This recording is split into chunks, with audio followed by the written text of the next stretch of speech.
Hi, everyone. It's me, Rudy Tinoco from the Magicians Forum, and I'm here again with Real Magic Magazine's Apocalypse Now. And I have, once again, the pleasure of having Harry Lorayne here with me to share another one of these fantastic stories that are found within the pages of Apocalypse Magazine. And now in this case, it's an Out to Lunch column from October of 1997, and it's regarding a man by the name of Stephen Sondheim. He's a composer, a lyricist. He's probably best known for Gypsy. He did the lyrics for Gypsy and probably the music as well, I think. I'm not sure.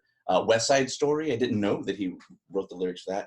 He won an Academy Award, 8 Tonys, the most any composer has ever received, 8 Grammy Awards. So, I mean, this guy is incredible.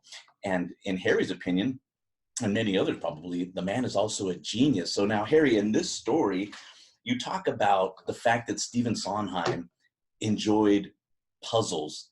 Maybe you could talk a little bit more about that. What do you mean he enjoyed puzzles? Well, let me, yeah, he was one of the, like, I went to his apartment quite often, and he would have these puzzle games and things like that all over the place. He was, for some reason, into puzzled. I guess that was part of his relaxation kind of thing. And you had mentioned a lot of the shows he did. Stephen Sondheim was the only person I know personally I called a genius. I believe he was a genius. He is a genius. And what happened here, just to bring you up to date, because you reminded me of it, Rudy. We're going back so many years. I had put it away. There was a guy by the name of Sam Second, something like that. I think that's mentioned in the article there. Yes, Sid Spokane II. Right, that's really a pseudonym for Percy Diaconus. Oh, really? I think it was Percy Diaconus. Now, I'm stressing the word think. You know, I stopped thinking about this couple of decades ago, so it's not that clear in my mind. But I believe it was Percy, who for some reason didn't want me to use his name, so he told me to use Sid Spokane II. I don't know if I made that up or if he did. And he gave me this puzzle. Now, the rest of it that I don't remember is whether he devised this puzzle or if he already solved it or if he was challenging me. I don't remember the concept, but to explain it, here's what he told me. He said, you're sitting there with a deck of cards and you've got a minimum of 5 people at the table. You have each person complete cut the deck as often as they like. And when they say they're satisfied, you have the person on your left pick up the top card, that the person on his right picks up the next card, and so on. So 5 cards are selected by 5 people from the top of the deck. And then you tell them to each study their cards. Don't let you see them, of course. They study their cards, and you say, with the person with the highest card, ace is considered high. The person with the highest card, please put it back on the deck. Now with the person with the next highest card, put it back on the deck. And the person with the next highest, and as you say to the third person, with the third person with the next highest card, you turn away and make it obvious that you're not looking at the cards anymore. You say, have you done that? Now with the 4th person, put his card back, and the 5th person, put his card back. And now when somebody cut the deck, can I turn around now? And they say yes, and you turn around. And here's the point. After you see the first 3 cards put back, highest, next to highest, next to that, you'll know the names of the 3 cards. So you have them shuffle the deck, and you locate their cards, or you end, however you like, but you know the 3 cards. Now, it's obviously a setup deck, complete setup, and it's according to how the first 3 cards, that's why you can turn away. As the third person is putting his card down, you can turn away. So a lot of people, when they tell the story afterwards, they say, oh, he wasn't even looking. They sometimes forget that you did see the first 3, or at least the first 2 when you were turning away when the third person was putting his card down. But you had to see the first 3 cards, highest, next to highest, and then the next highest. That told you the 3 cards. Now, you know, Rudy, you put me through about 4 hours in my basement, Right. going through old cartons, and oh gosh, I found things. I don't know how you're going to see this. And incidentally, see what happened. Uh, I don't even know how to explain this. Whatever number you saw, let's say the third person put his card down first, then the fourth person, and then the second. You 342 told you the name of the three cards. I don't know. Can you see this? Yeah, I can. Okay. I used my own system as my phonetic alphabet system. You know what? This is my original. Then what I did, I typed it out. Yeah. Did you see it? Yeah. Queen of clubs, No. 1, 2, 3, denim, tuna. Okay. Denim. See, denim stands for 1, 2, 3. In other words, that's my phonetic alphabet that I teach in all my books on memory. Right. Gotcha. So that is what helped me remember which, after I worked on this for months before I came to this part of it, and I don't want you to count them now, but there are 52 of them. In other words, there are 52 different combinations of the numbers 1, 2, 3, 4, 5. And each one told you 3 different cards. Well, I got to this point that I'm showing you, except when the cards were complete cut. A certain cut threw me off. And that's when I mentioned it one night at dinner at Stephen's. Incidentally, I don't know if you're interested. Steve, can you see this? Oh, yeah.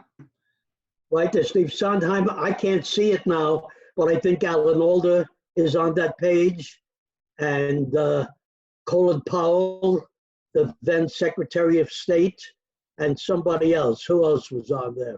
I can't see the guy who's on the top page there on the right. Oh, that's Regis Philbin. Oh, yeah. Oh, he looks kind of young. Yeah. I did his show off, and it's a long time ago. And he was kind of young, so was I. He was a very good friend. And we still, what's interesting? That night, with a few other friends, and I told them this problem, this cutting the deck, and the people taking, five people taking a card. And he was not interested in cards at all. As a matter of fact, he was one of my dear friends. Whenever we played cards, which we used to do very often, who always said to me as a joke, they all did the same thing. They said, Harry, if you touch that deck, we'll kill you. But he wasn't into cards at all. But I gave him this problem. And this is something, how can I forget it? The next morning at 8, 9 o'clock in the morning, he calls me with the solution to the problem, which I'd been working on for months. Wow. And you know what was amazing to me? I got to show you this. I had given him a book.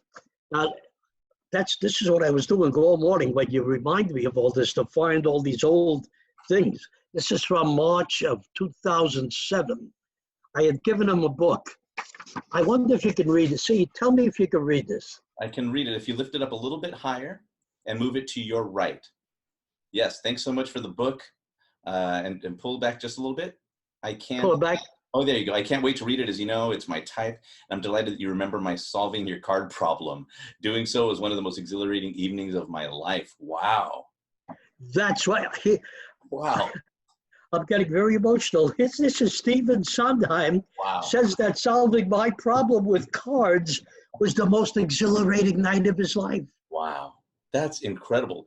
And that's why I kept this, That's like 10 years later. Was that dated 2007? This is dated March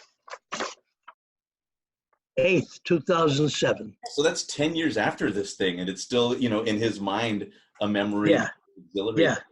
Yeah. Isn't that something? That was Stephen. He's quite a person. One of my dear celebrity type friends, Amazing. And this puzzle thing, as I think I wrote in the article, it's not a great trick. I mean, you could force 3 cards. You could do my spread control. Sure. I control 3 cards and just as strong. But the puzzle the concept, Percy Diaconis, who I mentioned before, is now, we knew each other when we were both practically just out of our short pants. He is now a college math professor.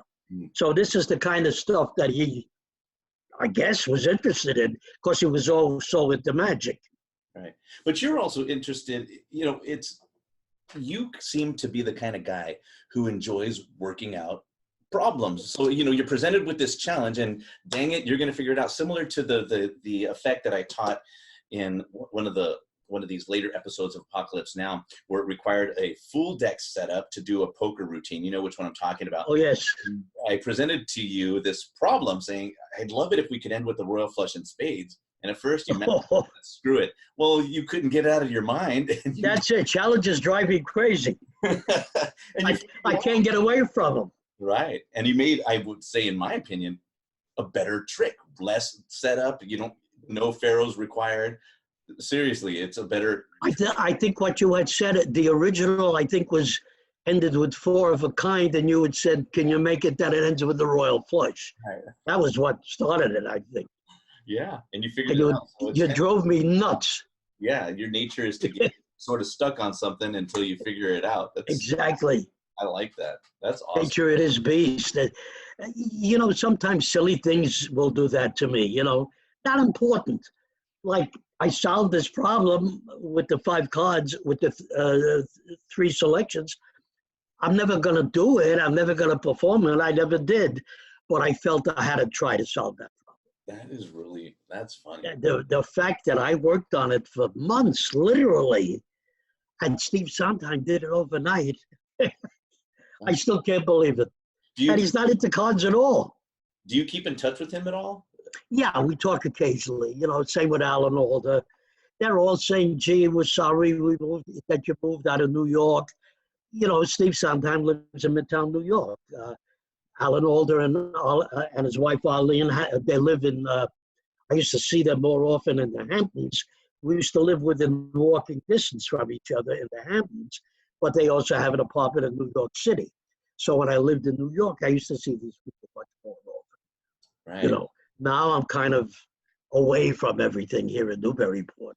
But on the other hand, I'm close to my son, his wife, my granddaughter. So yeah, and that's of course important. Can't have everything. Right.